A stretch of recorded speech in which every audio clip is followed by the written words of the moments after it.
প্রিয় দর্শক, আশা করি সবাই ভালো আছেন। আমরা নেত্রকোনা শহরে চলে এসেছি। গত রাত 10টা 15 মিনিটে কমলাপুর থেকে ট্রেনে উঠেছিলাম এবং আজকে ভোর 4টায় নেত্রকোনা শহরে পৌঁছে গেছি। আজকে সারাদিন নেত্রকোনায় আমরা ঘুরব। আমার সাথে আছে আব্দুল হান্নান, বড় ভাই নাজিম ভাই, কনক ভাই এবং আমি রাজু আহমেদ।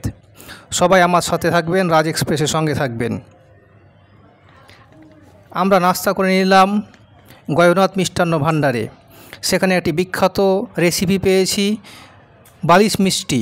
এই বালিশ মিষ্টি 4-5 কেজি ওজনের হয়ে থাকে। আমরা একটা মিষ্টি নিয়ে 4 জন ভাগ করে খেয়েছি।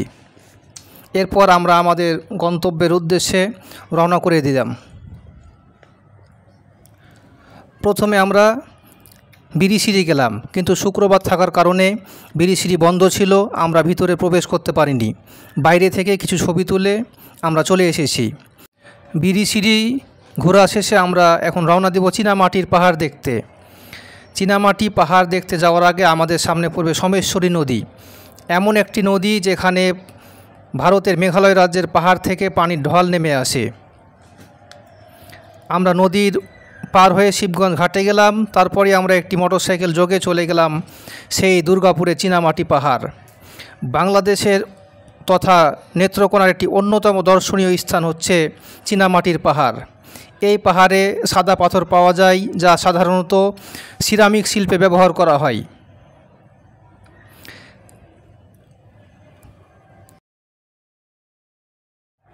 এরপর আমরা চলে যাই কমলা বাগান এবং 0 পয়েন্ট। কমলা বাগানে তেমন কোনো গাছ নাই, কমলার গাছ নাই এবং কোনো কমলা নাই। আমরা বেশ কিছু খেজুর গাছ এবং পাম গাছ দেখলাম। এরপর আমরা চলে যাই বিখ্যাত রানীশঙ্খ ধর্মপল্লী।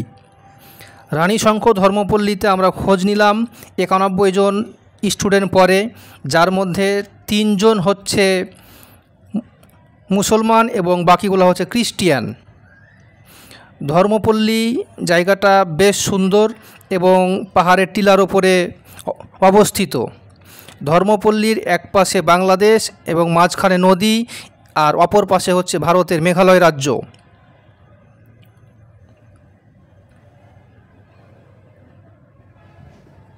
আমরা পায়ে হেঁটে হেঁটে ধর্মপল্লীর উপরে উঠি এবং সেখানে দেখতে পাই জেসাস খ্রিস্টের বেশ কিছু মূর্তি এবং তাদের ধর্মাবলম্বীদের বিভিন্ন মূর্তি।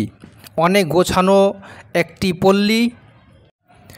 এখানে কিছু কথা বলে রাখি, যদি কেউ নেত্রকোনা দুর্গাপুর ঘুরতে যান 2 জন অথবা 4 জন যাবেন, কারণ মোটরসাইকেল যোগে আমরা যদি যাই 1 জনের ভাড়া যে নিবে, 2 জনের ভাড়া একই ভাড়া নিবে।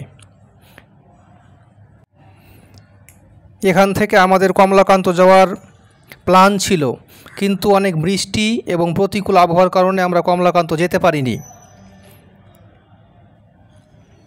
এই কিছু স্পট ঘুরে আমরা ব্যাক করেছি ময়মনসিংহের উদ্দেশ্যে। সিএনজিতে করে আমরা নেত্রকোনা থেকে ময়মনসিংহের উদ্দেশ্যে রওনা দিয়েছি। প্রায় 1 ঘন্টা 40 মিনিট সময় লেগেছে এবং জন প্রতি সিএনজি ভাড়া 250 টাকা।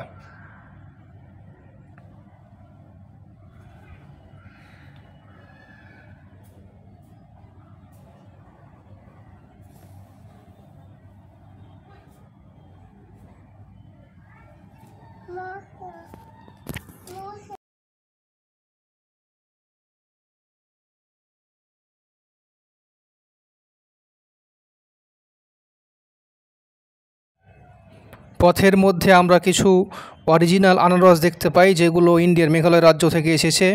দাম অনেক কম এবং আমরা একটা কিনেছি, খেলাম, খুব সুস্বাদু।